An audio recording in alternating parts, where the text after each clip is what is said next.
Hello, welcome back to another episode of Mr. Love Queen's Choice. We are getting close to finishing up chapter 3, so let's continue on with that.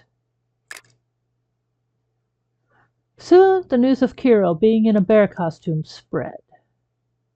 And those two girls who he saved also posted their tale online. And a picture of Kiro running, the bare-headed con man lying on the ground, was all over the internet. Everyone wearing a costume in the square was besieged by fans. "Don't chase me! I swear I'll never hand out another flyer ad again!" "Stop! Take off your head!"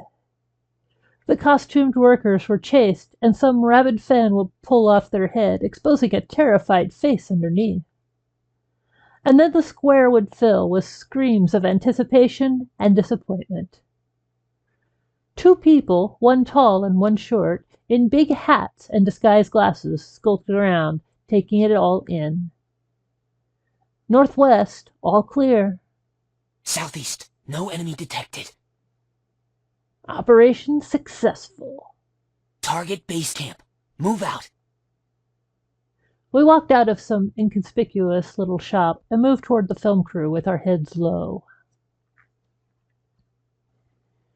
We finally made it back, and the agent and the crew all looked ready to give us a good scolding. "Kiro, where have you been? We were all worried sick about you." Then the agent turned to blame me. "Why didn't you inform us when you found Kiro? What took you so long? How can we make the show now?" "Any bright ideas?"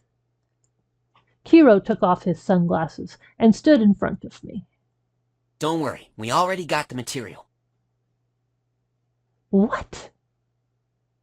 I took out the camera and gave the card to Director Young. Everyone gathered around to watch what I'd shot.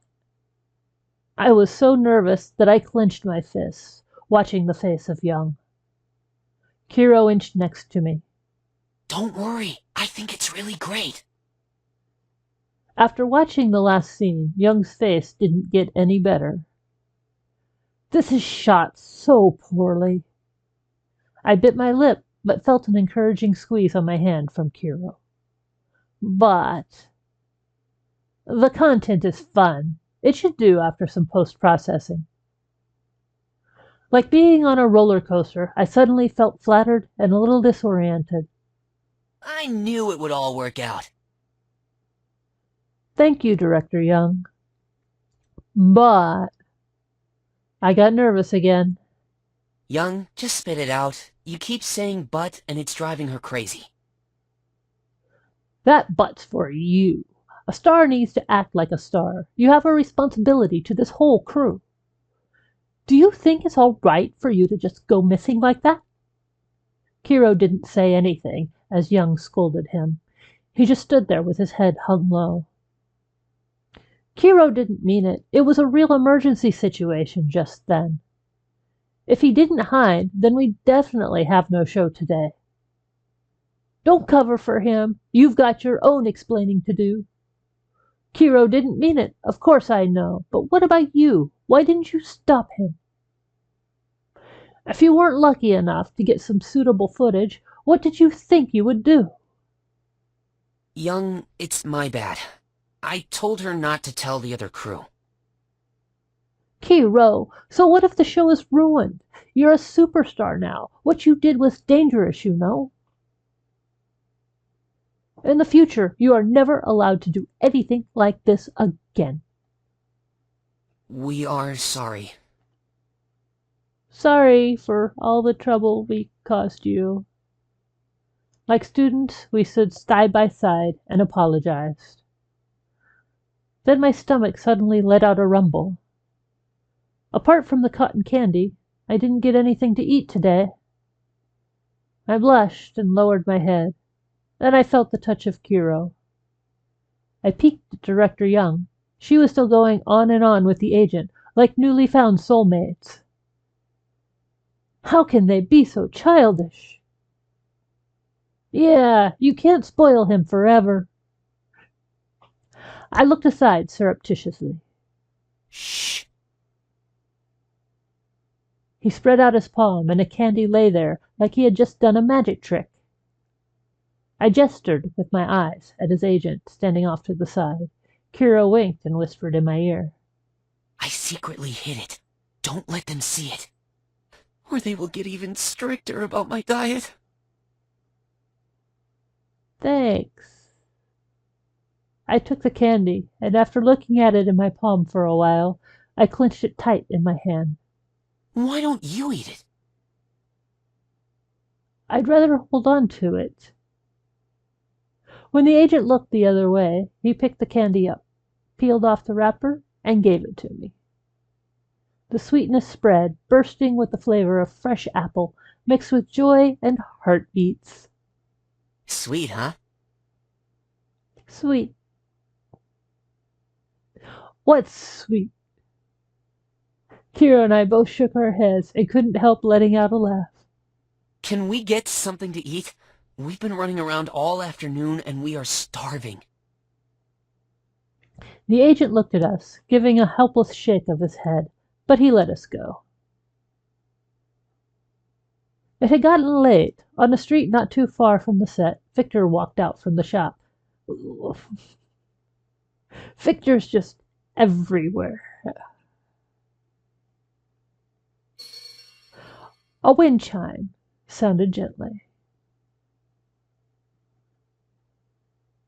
He stood still at the intersection, seemingly hesitating over something. Finally, he turned right and went to the cafe where the girl had stored the pudding.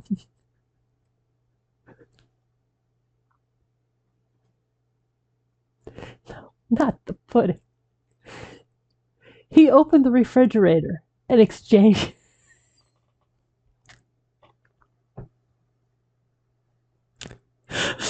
I'm sorry.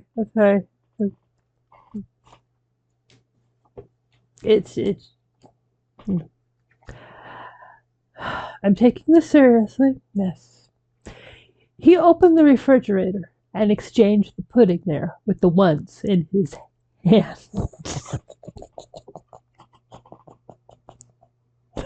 That pudding.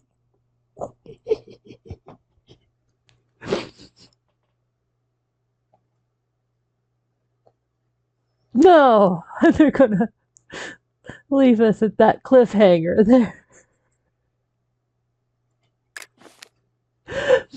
Filming for the online drama has begun.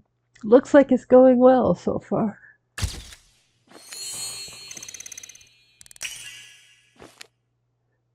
Who do you choose to do the actress makeup? Oh gosh, nothing. Well, why is Fanks able to do makeup sometimes but not other times? I mean, I know the technical answer. It has to do with the keywords up here, but anyway, we need PR. Oh, we have nobody with PR. Okay. Nope, nobody can do this job. Okay, well, let's see you fail at it, Cherry. Cherry isn't shabby, but lacks originality. Oh, okay, well, I'll take not shabby.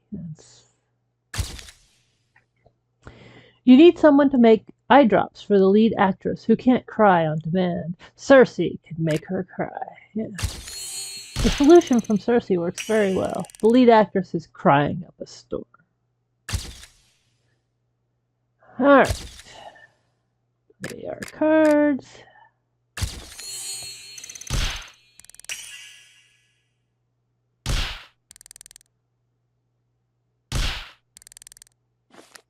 The filming is going quite smoothly. It's like we've mastered a new skill.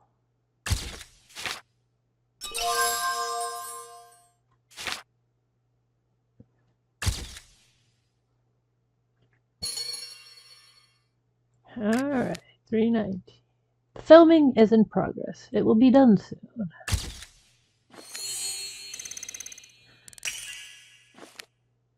Your funding is not enough and need someone lucky to buy a lotto ticket for you.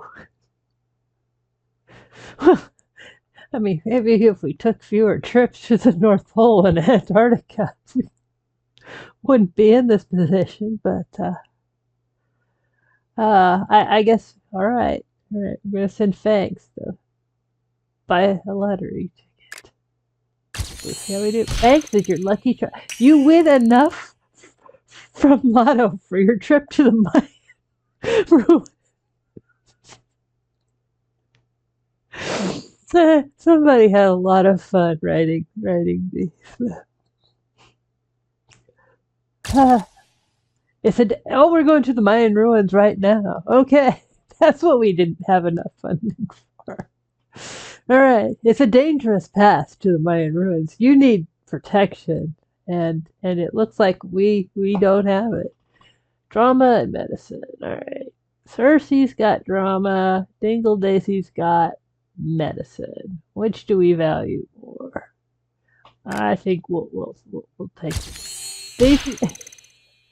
Dingle Daisy is a poor fighter who can't even handle a chihuahua.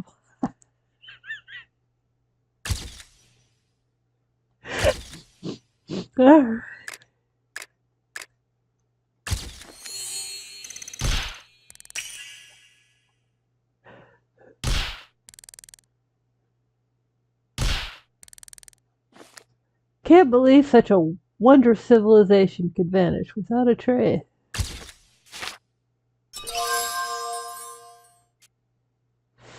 Alright, so coming back from our trip to the Mayan ruins. Oh, all shards. Okay, so we got lots of stuff. Okay, let's grab this first. Alright, we got our final shard for this, so we will do this one here. We have a new Sir card. Versus Victor. But we needed Victor cards. Regardless of how we feel about him personally, we still need him on our team.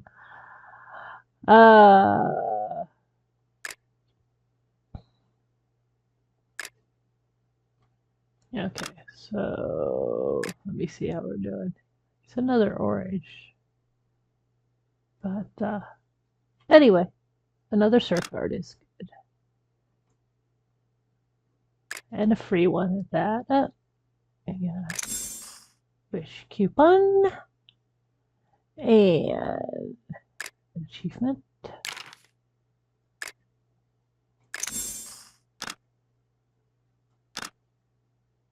Alright. Should be getting close to the finale here. We need to find out what's going on with this pudding. It wasn't until I left the set and passed by the cafe that I recalled the pudding. Ah, I forgot. I hastily took the pudding cups out of the refrigerator, thanked the shop owner, and ran back to the crew. Of course, remember, these are the pudding cups she has now are the ones that Victor switched in to take her pudding. So, at that time, a white production van was passing by. Good, Kiro hasn't left yet. I waved to the van, and it slowed, but soon the crowd of fans beside drew closer. The driver flashed his lights, seemingly to say sorry, then the van sped up and left. Aw, he left.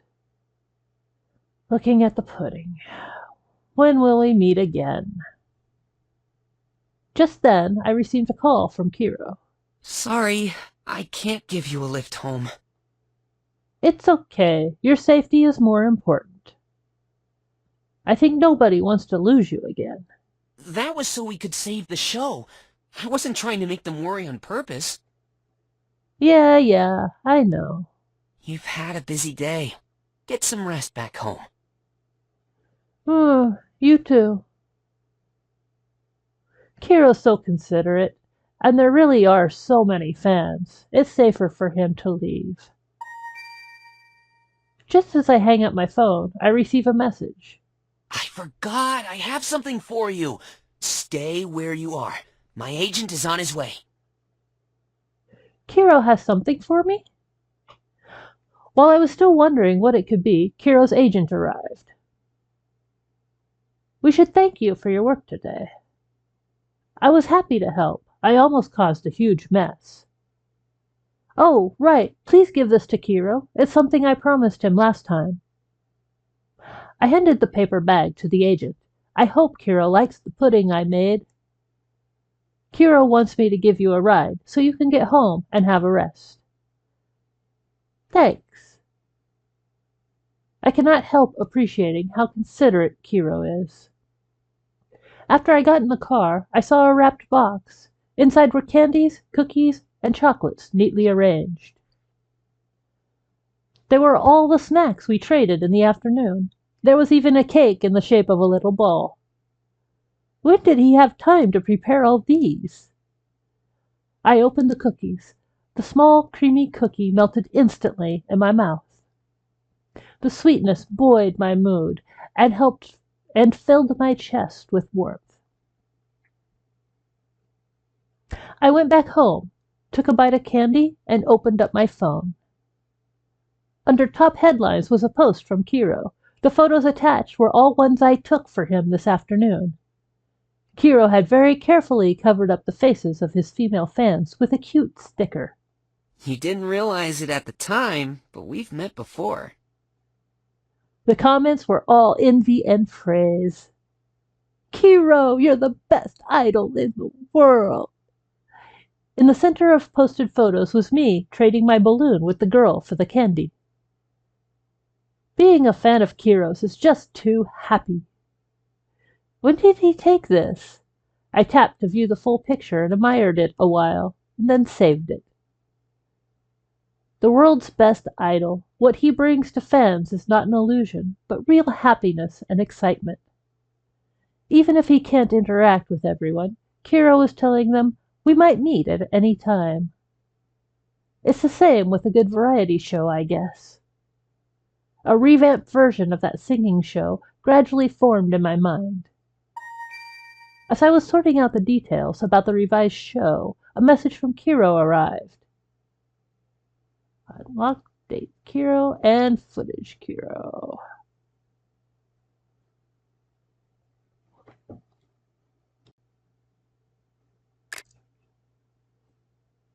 Lucien stood on the balcony, his home now empty and his bags all packed up. In his hand is a group photo taken in an orphanage. When alone, his face usually shows no emotion. But when he looks at the girl in the photo, his brow creases ever so slightly. In his special police uniform, Gavin is ready to head out. He opens his phone and brings up the chat session with the girl. Type, delete, type, delete. Gavin hesitates a while, finally choosing to put the phone back in his pocket. Victor's home. He walks out of the bathroom and spots the pudding on the dining table. He opens the package and takes a bite. After a while, he slowly spits out one word. Ugh, awful. With that being said, he still sits down and finishes the pudding grudgingly. Holding an empty pudding cup, Victor looks into the night sky, seemingly recalling something. Kiro, lying on a carpet, plays on his phone. He reaches for more pudding, only to find the bowl empty. He puts down the phone and stares at the ceiling, buried in deep thought. After a long time, he sits up, opens his laptop, and starts composing an email. Recipient, Dr. X. It's been a while. My evol seems to be changing. Should I be concerned? The light of the laptop reflected in his clear eyes adds a sense of mystery. I finally finished the first draft of the show and stretched my body over the desk. The summer night breeze blows in, bringing a refreshing coolness. I turn off the light and slip under the cozy quilt.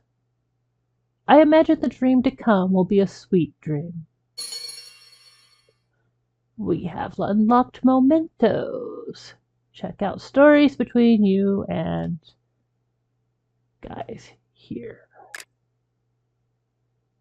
I push open the glass door to the gift shop and am immediately greeted by the warm, welcoming yellow light.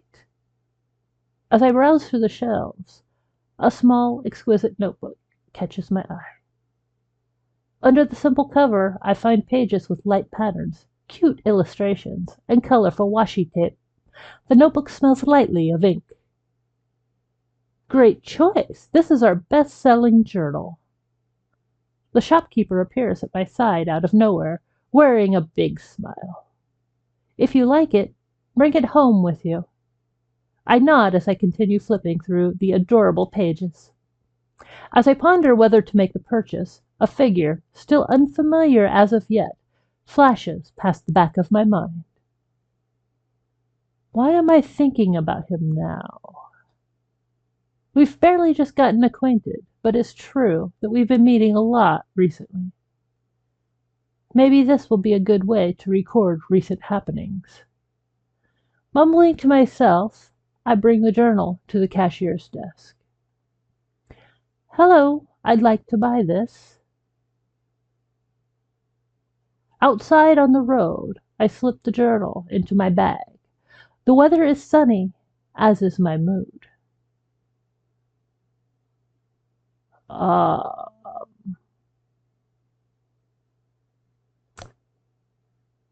Well, so far, I think we'll pick Kiro for now because he's been the most fun so far.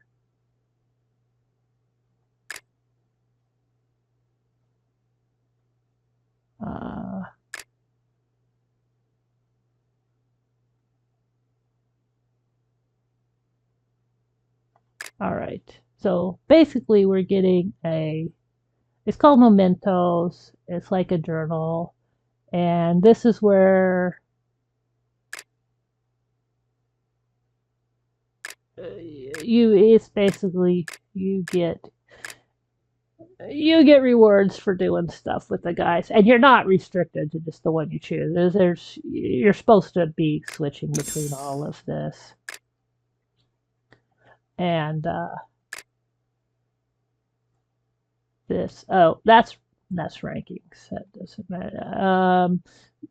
Yeah. See, we just go, and so periodically you go through here and just cycle through everybody and get all the prizes.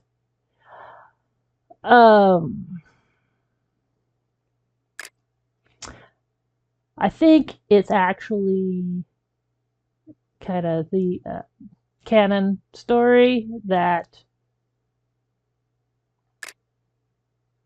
you date all of them. Not, I mean,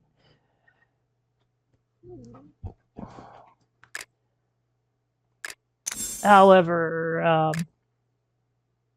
you find that everybody, including yourself, has a very busy life. So, and there's frequent mentions to like you've gone weeks without seeing this guy or that one or whatever, and stuff like that. So it's like you're dating, but it's not nobody's like available for like long-term exclusive commitment here. So that's the game does like add functionality so that you can kind of have that illusion for yourself you want, but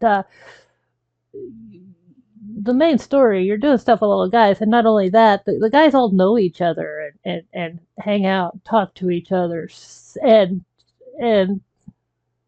are fine with all this. It's not like Love and DeepSpace, where you could choose a main there. It's fine. The main story, you're basically like co-workers with all the guys, and they didn't really, even though they're all living in the same place and time, they're not. Their paths aren't crossing. Where like if you were uh, doing things with more than one at a time, that that they're gonna get in fights with each other or something like that. So, but then again, keep in mind what I said at the very first episode. I have no previous experience with otome games to know if this is what's actually what's supposed to be experienced, if it's supposed to be okay, you set for okay. Choose one guy from these personality types, and what suits your fancy, or if it's really like a harem type situation where you get everybody, or if even any of that matters. And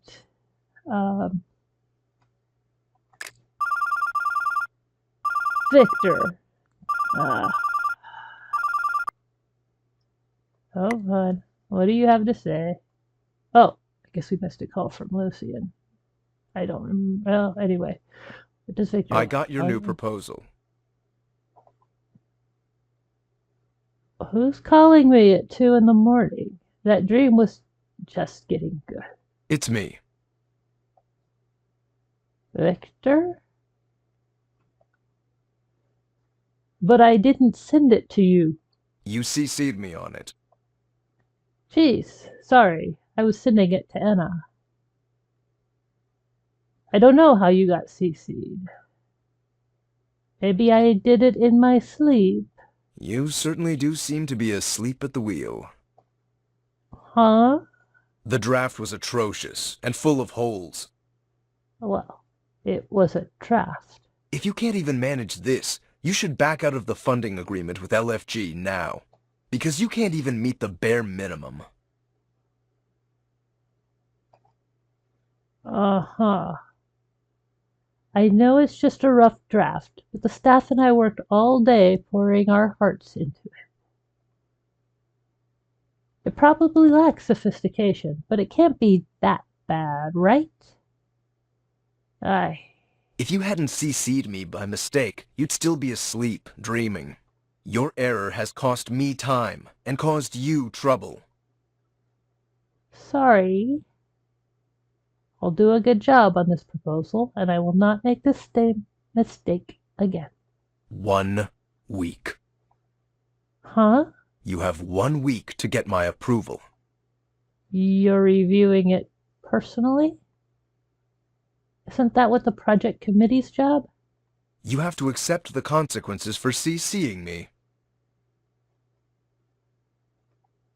Okay. Waste my time again, and I'll have no more patience for you. Understood. I know you mean well, but don't underestimate me that much. 1 week. That means I still have 7 days. I can turn anything around in 7 days. Remember what you just said, and don't disappoint me. Just be ready to be surprised. Fool. Hey, why are you so mean all the time? For your job's sake, I'll pretend I didn't hear that. Yes, sir. I didn't say a word. Please, sir, can I go back to sleep now? Yes. Wait, hold on. What is it? That pudding today. Did you make it yourself? What? The pudding. Yes, of course. What's the matter? No reason. I just never would have guessed you knew how. I don't exactly know my way around a kitchen, but making pudding is my specialty. I've been doing it since I was a kid. Speaking of that, why are you so interested? Nothing. Remember, You have a week. Bye. Hello? Hello? Why do you always insist on having the last word? Alright. Oh, in a bad mood today? Well, I wasn't, but I might be now. Yeah, isn't that obvious? You switched the shooting schedules for the afternoon session without giving any explanation. I've done enough episodes to notice that. Oh, sorry, I'm letting my emotions affect my work. As the show's consultant, I believe I have the right to know what the producer's feeling. The show's ratings haven't been good for the last 2 weeks. I know I don't have what it takes to make everything perfect, but I do my best. Victor always calls me a moron. Are you beating yourself up for that? Well, I'd rather be beating him up for that, but maybe I really am a moron. I don't want to admit it, but maybe I can't fulfill mine and Dad's dream. No, I think Victor's just a jerk. I really don't know what to do. Want my advice? Yes. I know nothing about the entertainment industry, but I think I know enough about you. Okay. Me. Scientifically, morons have low IQs and are rather intellectually challenged. But in a more everyday sense, morons are those who know they must work hard to succeed, but don't. Uh-huh. Which is to say, you're not a moron. Well, I'm glad to have that scientific analysis. You just need more time than other people to succeed. And you have succeeded, haven't you? Let's see. Would you mind describing to me the story of the little prince? Uh, this is coming up because there's another date that we haven't done yet where she tells him that The Little Prince is her favorite book, which, not a sentiment I agree with, but I'm doing my best to try and roleplay this character, but I don't think I'm always succeeding at it because just some things just really go against my grain. But yeah, that's why he's referring to The Little Prince. She has said to him that it's her favorite book. Huh. That's your favorite book, isn't it? I'd like to know more about it. Well, it's about an alien prince who came to Earth. He tamed a fox, learned about love and responsibility, and then returned home. Sounds like he grew and found out who he was. Yeah, he realized what it was he had been looking for. So can you.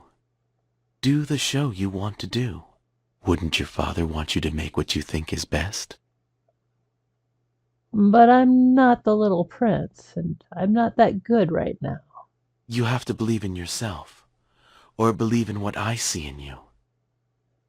I've seen every improvement you've made since the first episode of Miracle Finder that we worked on together. You've always worked hard, whether it was a scripted or reality show.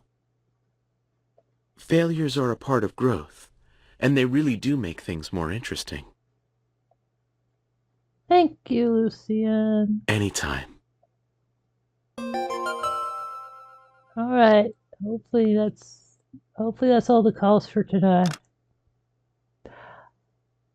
Ah. All right.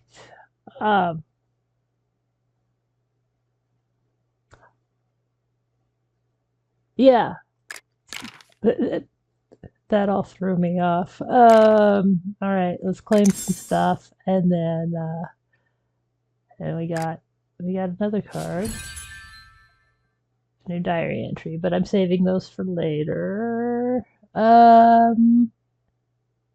Okay, let's check on the new card. New card. It's another Gavin card. It does have a date, so I'm gonna tag it there. How we doing on Gavin cards? What's that? Wow, lots of green cards. Oh. Okay. Yeah, I think that really threw off my time too. So we'll break there, and um, yeah. Sorry, my brain's all settled down. All that stuff in the last part. So yeah. Okay. Thanks for watching. I'll be back again soon, and take care.